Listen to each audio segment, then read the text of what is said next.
My view on the situation in Gaza as a British citizen is that my government, Western governments across the world, including America, Britain and among others, fund and arm the Israeli forces who are in turn murdering and maiming children and women and innocent civilians. We can all see that it's really horrific, and one of the things that's so horrific about it is that in spite of us knowing how horrific it is, nothing's being done. I'm here outside Marks and Spencer's because as I passed today, I was told, or I overheard, that there was a problem with protesters outside and that they would reopen when all of them left. I was just walking past, but when I heard that I couldn't help but stay.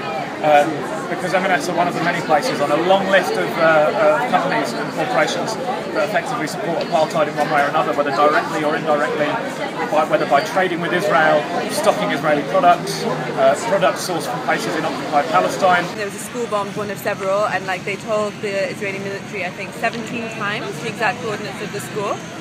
So it's multiple, the things that are happening, but also that it's really clear what's happening and nothing's being done so far.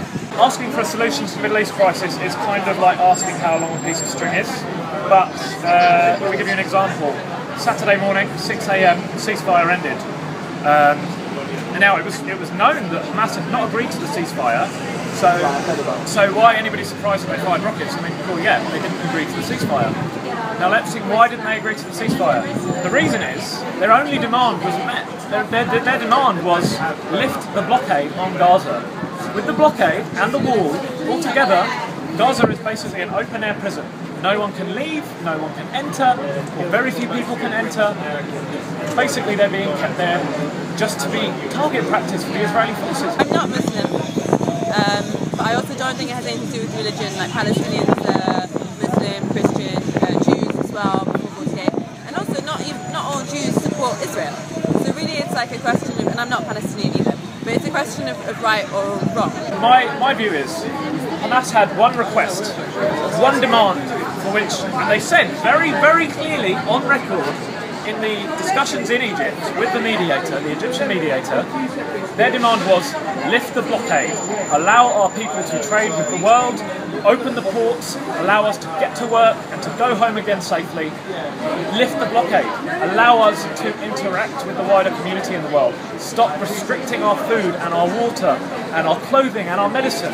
That's what they're doing with the blockade, is basic humanitarian supplies are being kept out with a very, very small exception of some humanitarian aid.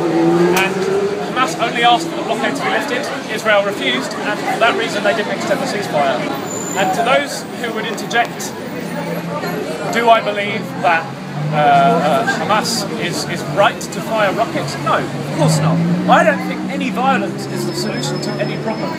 But for me, if I was a third generation Palestinian, my parents and their parents and their parents have all been occupied by a military regime, a racist military regime, for 75 years.